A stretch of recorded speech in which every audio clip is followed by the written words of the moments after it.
The developmental disturbances that affect the oral cavity can result in any of these structures being formed abnormally. The developmental disturbances that affect the tooth can result in an abnormal size, shape, number, structure, or the eruption pattern of the tooth.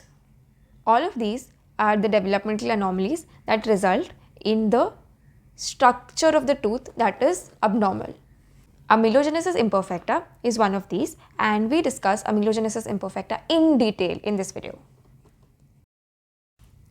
From the name itself, we know that it is something to do with incorrect formation of enamel. Amelogenesis is the process of formation of enamel, so amelogenesis imperfecta is something that went wrong in that process. It is a complicated group of conditions that demonstrate developmental alterations in the structure of enamel, in the absence of a systemic disorder or syndrome. So before getting into the types of amelogenesis imperfecta, we must know what are the three major steps that occurred during the formation of enamel. The first step is deposition of organic matrix, which is followed by the mineralization of the matrix, followed by the maturation of the enamel. In case there was some problem in the first stage itself, then it is called as hypoplastic amelogenesis imperfecta or type 1 amelogenesis imperfecta. If something went wrong in the second step, it is called as hypocalcification amelogenesis imperfecta. It is type 3, not type 2. If something went wrong in the maturation of the enamel, it is called as hypomaturation amelogenesis imperfecta. This is type 2 amelogenesis imperfecta. Okay, coming to the etiology, amelogenesis imperfecta is a genetic anomaly which is arising from the mutation that may have occurred in one or more of these 4 candidate genes that play some role in the enamel formation. These are amelogenin, enamelin, enamelicin, and kallikrein. Let's now discuss the hypoplastic variant in a little more detail. Now, since we all know that there is inadequate deposition of the enamel matrix in this variant, the interproximal contacts have been lost.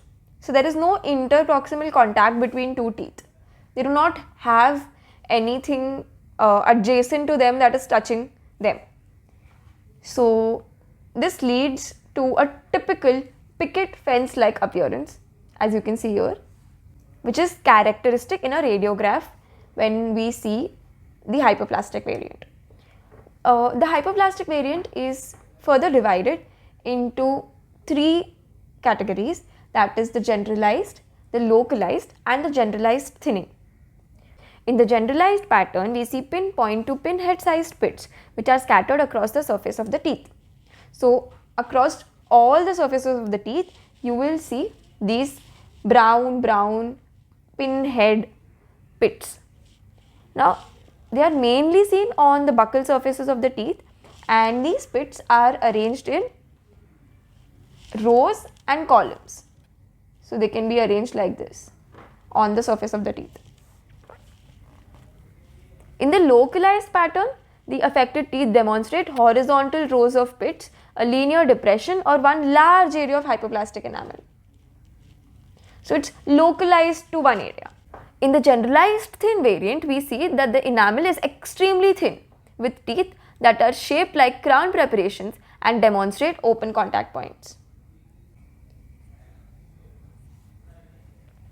Coming to the type 2 or the hypomaturation type, we know that there is something that went wrong during the maturation of the enamel.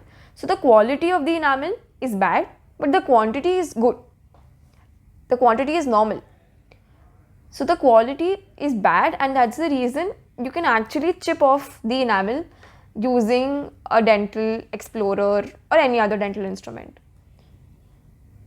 In the hypomaturation type, we have 2 variants, that is the pigmented and the snow-capped pattern. In the pigmented hypomaturation pattern, the surface enamel is mottled and agar brown. While in the snow-capped pattern, we actually see that there is a zone of white opaque enamel on the incisal or the occlusal 1/4 to 1/3 of the crown. So there will be this little area over here. Okay, I can't make it more white, so I'm showing it to you in green.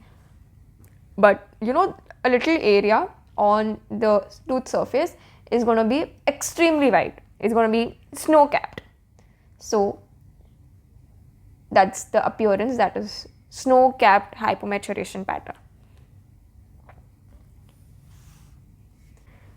Coming to type 3 or the hypocalcification variant, we know that there is something that went wrong during the mineralization of the organic matrix.